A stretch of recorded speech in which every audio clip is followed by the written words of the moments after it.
الصلاة والسلام على سيد المرسلين أما بعد فأعوذ بالله من الشيطان الرجيم بسم الله الرحمن الرحيم من كان يريد العزة فلله العزة جميعا صدق الله العظيم. ایک مرتبہ درود پاک پڑھ لیں. اللهم صل على سيدنا ومولانا محمد وبارك وسلم صلاة وسلاما عليك يا رسول الله صلى الله تعالى عليه وسلم. اعتکاف کی نیت فرما لیں. نویت سنت الاعتکاف. پیارے مسلمانوں، آج کا ہمارا موضوع عزت کیسے ملتی ہے. عزت ہمارے معاشرتی رویوں کی ایک اہم ترین، یہ شاید میں کہہ سکتا ہوں کہ اولین بنیاد ہے.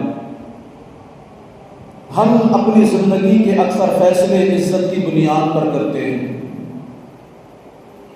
شادی بیاہ کے موقع پر لوگ صرف نام بچانے اور عزت محفوظ کر لینے کے چکر میں لاکھوں روپے کا قرض چڑھا لیتے ہیں. اب تو گھر میں جنازہ ہو جائے اس وقت بھی اہل خانہ کو سوچ سمجھ کر معاملات کرنے پڑتے ہیں کہ کہیں عزت پر حرف نہ آ جائے. کپڑوں کی خریداری ہو یا جوتوں کا انتخاب، گھر کا نقشہ بنوانا ہو یا گاڑی کی خریداری، گھر میں چھوٹا موٹا فنکشن ہو یا کوئی بڑی تقریب، غرض ہمارے بہت سارے فیصلے اس بنیاد پر ہوتے ہیں لوگ کیا کہیں گے. ہم جو یہ کر رہے ہیں، ہم جو یہ قدم اٹھا رہے ہیں، اس قدم اٹھانے سے کہیں ایسا نہ ہو کہ لوگ ہم سے ناراض نہ ہو جائیں، کہیں ایسا نہ ہو کہ لوگ ہم پر باتیں بنانے نہ لگ جائیں. اس لیے جب بھی ہم کوئی کام کرنے چلتے ہیں تو ہمارے ذہن میں ایک ہی بات آتی ہے اور وہ ہوتی ہے لوگ کیا کہیں گے. ہمارے ہاں بعض لوگوں کو سوشل انزائٹی، یعنی لوگوں کے سامنے عزت خراب ہونے کا خوف بھی ہوتا ہے. ان کے آنے پر کھڑے ہو کر سلام نہ کیا جائے تو ناراض ہو جاتے ہیں. فنکشن وغیرہ ہو، بھرپور اہتمام کے ساتھ دعوت نہ دی جائے تو ناراض ہو جاتے ہیں. اچھی کرسی، بیٹھنے کے لیے بہترین جگہ فراہم نہ کی جا سکے، گھرانے پر اچھا کھانا، اچھی مہمان نوازی نہ ہو پائے تو ناراض ہو جاتے ہیں. نام کے ساتھ 4 القاب نہ لگیں، یعنی 4 اچھے لفظوں سے ان کو نام پکاریں تو برا مان جاتے ہیں. خاص فیملی میں کتنے ایسے ہوتے ہیں کہ جن کی عزت افزائی کا اچھا خاصا خیال رکھنا پڑتا ہے. نہ رکھا تو پھر بڑے معاملات ہو جائیں گے. بلکہ بعض اوقات تو یوں ہوتا ہے کہ ان کا خیال نہ رکھا جائے تو پورا فنکشن ہی خراب ہو جاتا ہے.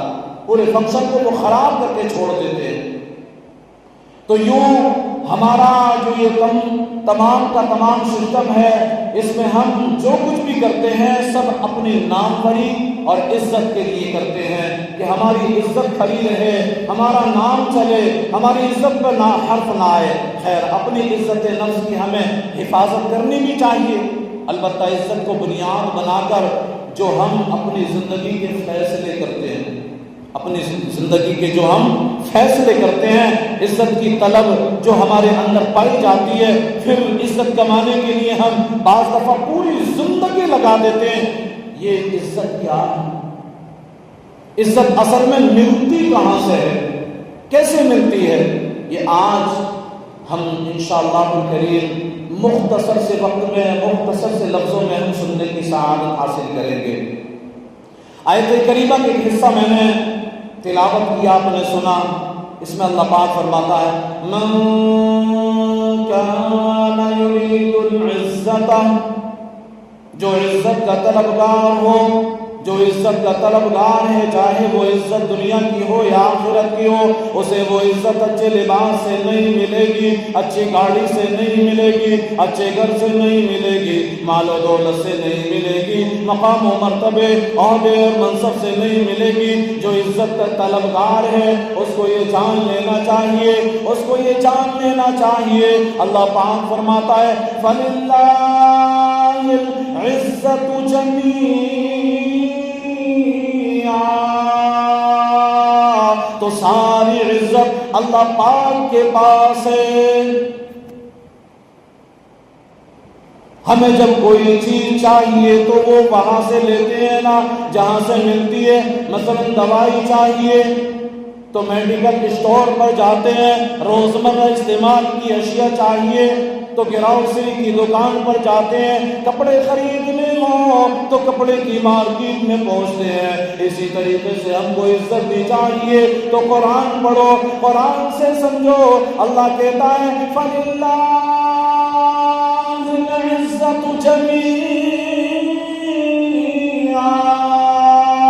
تو ساری عزت اللہ ہی کے پاس ہے۔ عزت چاہیے تو اس کے لیے مال و دولت کے پیچھے مت بھاگو، وہاں سے عزت نہیں ملتی۔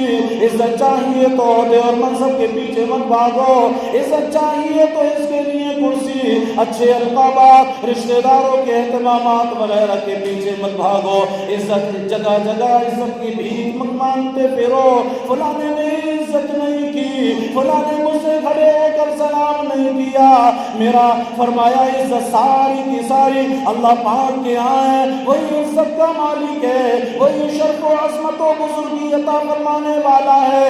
عزت چاہیے تو اسی رب رحمان کے در پاک پر جھک جاؤ، تمہیں عزت کی معراج سے نواز دیا